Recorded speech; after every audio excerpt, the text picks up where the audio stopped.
Scientist इतने महान कैसे बन गए, आप तो बड़े इंटेलिजेंट रहे होगे।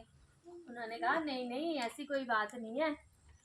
तो लोगों ने पूछा कि नहीं नहीं सच बताइए आप हमें, क्या बात है, क्या राज, आज तो हम जानते ही रहेंगे। तो उन्होंने बताया कि ऐसी ऐसी कोई बात नहीं है। हाँ, मेरी माँ ने मुझे बचपन में ढेर सारी कहानियाँ सुनाई हैं, इसी का नतीजा है कि आज मैं सफल हो गया हूँ। इसलिए बच्चों को खूब सारी कहानियाँ सुननी चाहिए और सुनानी चाहिए। ठीक है, तो आज हम भी आपको एक कहानी सुनाएंगे।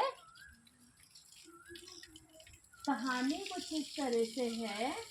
कौन कौन सुनना चाहेगा, पहले बताओ मुझे, कौन कौन इंटरेस्टेड है, किसका मन है कहानी सुनने में? अभी का आधा है, अभी आधा है। हाथों खड़ा कर दिया करो। हाँ, उसका मन होगा पूरा अच्छे से, उसका हाथ भी ऐसे होगा। आपको नहीं सुननी है कहानी? शुभ करण, अवनी आपको कहानी नहीं सुननी है? कहानी नहीं सुननी है आपको? बड़ी अच्छी कहानी सुनाने वाली हूँ मैं। सुनो सब बच्चे सुनो, पहले हाथ उठाओ, अभी करो, अब शाबाश, अब सुनाएंगे सबको कहानी। ठीक है, एक समय की बात है, दो किसान भाई थे। कौन थे? दो किसान भाई थे और वो जहाँ रहते थे वहाँ का एक महान राजा था। कौन था? हाँ, तो राजा का कोई भी नहीं था, उसका कोई बच्चा नहीं था। तो एक दिन उसने सोचा कि इतनी सारी संपत्ति है मेरी, मैं इसका क्या करूँगा, है ना।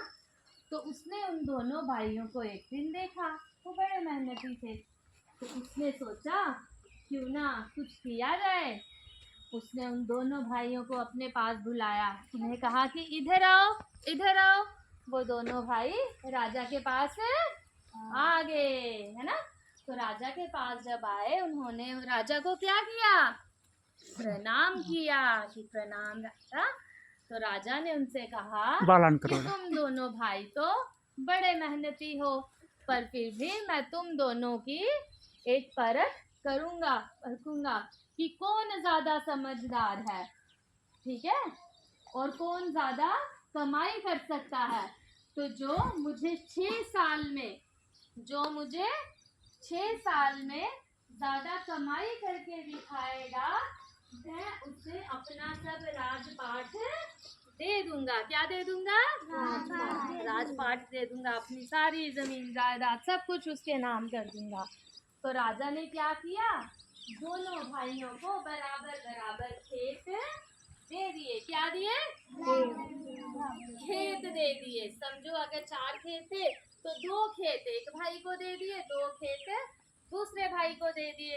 ठीक है, ऐसे आधा आधा दे दिया दोनों भाइयों को। तो जो बड़ा भाई था, एक भाई ने क्या किया, उसने जल्दी जल्दी सोचा कि मैं तो जल्दी जल्दी इस पे काम करूँगा और राजा को सबसे अच्छा तो मैं ही करके दिखाऊंगा। उसने बड़ी मेहनत की, हल जोता, बुनाई की, सब कुछ किया और एक फसल बो दी। ठीक है, साथ ही में दूसरे भाई ने भी खेत को जोता बोया, उसने बीज लगाया, है ना। दोनों भाइयों ने बराबर बीज भी लगाया, धरती भूमि भी तैयार की और फिर शुरू हो गया उसको पानी देने का काम। तो जो बड़ा भाई था उसने क्या किया, वो रोज रोज आता, अपनी जमीन को देखता और रोज उसमें पानी दे देता जितना उसको जरूरत थी। लेकिन जो दूसरा था वो सिर्फ एक दिन आया, 2 दिन पानी देके फिर वो उसके बाद नहीं आया।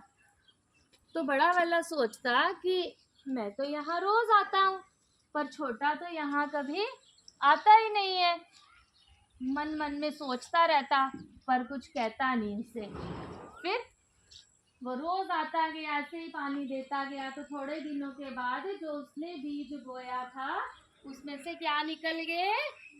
पौधे निकल गए। छोटे छोटे क्या निकल गए? पौधे निकल गए। फिर उसने और पानी दिया, जमीन को सींचा, फिर वो पौधे क्या हो गए? धीरे धीरे बड़े हो गए और फिर उसकी एक फसल कुछ दिनों बाद, कुछ महीनों बाद उसकी एक फसल तैयार हो गई, है ना। साल में हमारी कितनी फसलें होती हैं? कितनी होती हैं? दो होती हैं, 2 बार होती है। एक को हम रबी की फसल कहते हैं, दूसरी को खरीफ की, ठीक है। तो इस तरीके से जब उसकी फसल तैयार होगी तो उसने समय आने पर उस फसल को काट दिया और उसको बेचकर खूब सारे पैसे कमा लिए। साथ ही जो दूसरा भाई था उसके खेत में कुछ भी नहीं आया। वो बस आता, देखता, थोड़ा पानी देता, रोज पानी देता और वापस चला जाता, पर उसके खेत में कोई भी पौधा नहीं आया। तो बड़ा भाई सोचता, यार ये क्या हो गया, मुझे तो अच्छी फसल मिल गई और इसे नहीं मिली, मैं तो बड़ी जल्दी से पैसे कमा लूंगा। फिर 6 महीने के बाद जब एक फसल की कटाई होगी तो उसने दूसरी फसल के लिए बीज बोया। क्या किया? बीज बोया दूसरी बार फसल लगाने के लिए। जैसे अभी अभी यहाँ पर किसकी कटाई हुई? धान की कटाई हुई ना। तो उसके बाद अब क्या कर रहे हैं किसान? खेतों में दूसरा बीज डाल रहे हैं, है ना। फिर 6 महीने के बाद दूसरी फसल तैयार हो जाएगी। ऐसे ही उसने भी किया, उसने भी दूसरी बार बीज बोया और फिर वैसे ही 6 महीने के बाद उसकी नई फसल तैयार होगी। वो मन ही मन बड़ा मुस्कुराया, बड़ा खुश हुआ कि देखो मेरी तो दूसरी फसल भी तैयार हो गई, अब मुझे और पैसे मिलेंगे। लेकिन उसके साथ दूसरे भाई ने उस जमीन पर कुछ नहीं किया। वो रोज आता, देखता और फिर चला जाता। उसने ना तो जमीन को फिर से खोदा, ना उसने कोई और बीज डाला, ना ही कुछ और मेहनत की। बस आता, कभी पानी देता तो चला जाता। उसके बाद दूसरा साल हुआ तो बड़े भाई ने सोचा कि चलो पिछले साल तो नहीं कुछ हुआ था, इस बार तो ये जरूर कुछ करेगा, है ना। देखते हैं क्या करता है। लेकिन अब की बार भी दूसरे भाई ने कुछ नहीं बोया, कुछ नहीं किया। वो पहले जैसे ही आता और देख के चला जाता। लेकिन बड़े वाले भाई ने इस बार भी फसल लगाई, फिर उस पर मेहनत की और फिर से उसे फसल तैयार मिल गई और फिर से उसे बड़ा मुनाफा हुआ, फिर से उसकी कमाई होगी, है ना। इस तरीके से साल भर साल ऐसे ही चलता रहा और 6 साल पूरे हो गए, 3-4 साल पूरे हो गए, जो है ना 6 साल पूरे हो गए। तो राजा ने सोचा कि अब तो मैं ही बनूंगा, जब 4 साल हो गए तो राजा तो मैं ही बनूंगा। बड़े वाले भाई ने ये सोचा। लेकिन चौथे 5वें साल में जब छठा साल लगा तो क्या हुआ कि जो बड़े वाले की फसल थी वो तो तैयार हो रही थी, है ना, उसने लगा दी थी। लेकिन जो छोटे वाली की फसल थी, जहाँ कुछ भी नहीं हो रहा था, वहां से उसने देखा कि छोटे छोटे पौधे आना शुरू हो गए। क्या हो गए? शुरू हो गए। किसके खेत से शुरू हुए? आना छोटे वाले भाई के खेत से क्या आया? छोटे छोटे पौधे निकल आए। और फिर देखते ही देखते थोड़े दिनों में 6 महीने में वो पौधे बढ़कर ऊंचे ऊपर तक पहुंच गए। 8, 10, 12 फीट तक इतने ऊंचे हो गए। तो जैसे ही लोगों ने देखा, लोग तो हंसी मजाक उड़ाने लगे थे कि ये क्या हो गया, ये तो कितना निठल्ला है, इसके खेतों में तो कुछ भी नहीं होता। तो आज उन लोगों ने देखा कि ये क्या हो गया चमत्कार, आज तो इसका पूरा खेत भर गया है। और जानते हो वो पौधे पेड़ किसके थे? वो थे बांस के पेड़। बांस का पेड़ जब भी उगता है, उसका बीज जब भी जमीन पर जाएगा तो वो ग्रो करने में, जमीन के बाहर निकलने में बड़ा वक्त लेता है, समय लेता है। वो बाहर आने से पहले अपनी तैयारी करता है, अपनी जड़ें फैलाता है जमीन के नीचे, ताकि उसकी पकड़ जमीन पर बड़ी मजबूत हो सके, उसका जो बेस है वो स्ट्रॉन्ग हो सके, क्योंकि बांस का पेड़ देखा ना, आप सबने बांस देखे है ना, कितना लंबा कितना ऊंचा होता है, बहुत ऊंचा होता है, 10, 15, 20 फीट तक भी, 25 तक भी होता है ना। तो इतना ऊंचा कैसे जाएगा वो, जब वो जमीन के साथ अच्छे से जुड़ा होगा। अगर उसमें जमीन से जुड़ने की ताकत नहीं होगी, जमीन ने उसको अच्छे से पकड़ा नहीं होगा, तो वो जमीन के ऊपर टिक नहीं पाएगा और टूटकर गिर जाएगा। तो इसीलिए उसने अपनी ताकत बढ़ाने के लिए पहले अपनी जड़ें जमीन में फैलाई, अपने आप को मजबूत किया, अपना बेस स्ट्रॉन्ग बनाया, और फिर वो जमीन के बाहर निकल के एकदम से छा गया, एकदम से बड़ा हो गया, एकदम से ग्रो कर गया, है ना। और फिर सब लोगों की नजर में, पहचान में भी आ गया। और फिर छोटे वाले ने की उसकी कटाई, और जब उसको बेचा तो उसको इतने सारे पैसे मिले कि जो बड़े किसान ने 6 सालों में भी नहीं कमाए थे, और उसने एक ही बार एक ही फसल में वो सारे कमा लिए। तो बताओ अब विजेता कौन हुआ? कौन हुआ? छोटा भाई, छोटा किसान। क्यों? क्योंकि उसने सूझबूझ से, अपने दिमाग से काम लिया, है ना।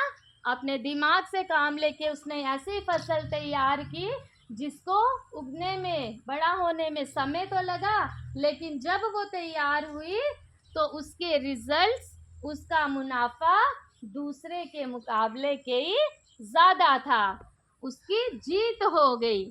तो बेटा इस कहानी से क्या सीखा आपने कि जीत किसकी होती है?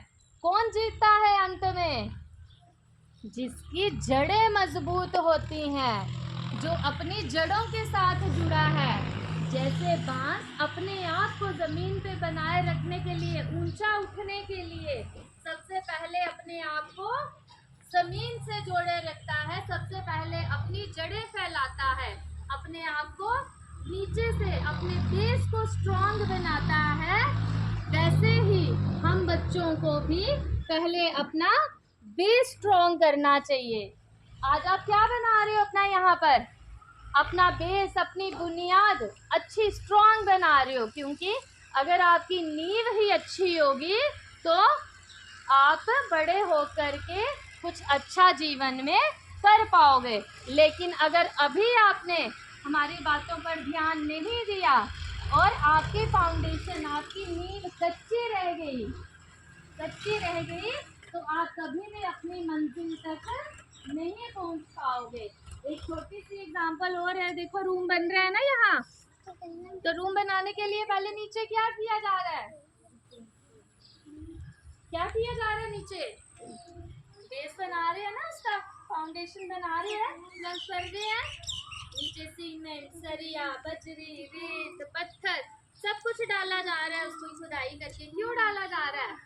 ताकि अगर उसकी बेस स्ट्रॉन्ग होगी, उसका बेस मजबूत होगा, तभी वो हमारी बिल्डिंग, तभी हमारा कमरा उसके ऊपर मजबूती से खड़ा हो पाएगा। लेकिन अगर बेस ही खराब होगा, बेस ही हमारा कमजोर होगा, तो उसके ऊपर आप चाहे जितनी मर्जी स्ट्रॉन्ग बिल्डिंग बना लो, वो टिकेगी नहीं, वो एक ना एक दिन जरूर गिर जाएगी। इसलिए बेटा अपने जीवन में सक्सेस पाने के लिए आपको हमेशा जमीन से जुड़ा रहना चाहिए, और अपने बेस को, अपनी बुनियाद को हमेशा मजबूत बनाना चाहिए। कैसा बनाना चाहिए? मजबूत बनाना चाहिए। कुछ अच्छी बातें सीखो, अच्छे संस्कार सीखो, अपने जीवन में डिसिप्लिन लाओ, और हर वो छोटी छोटी चीजें सीखो जो आपको आगे जीवन जीने की कला सिखाते हैं। ठीक है बेटा, समझ आई कहानी? किस किस को अच्छी लगी?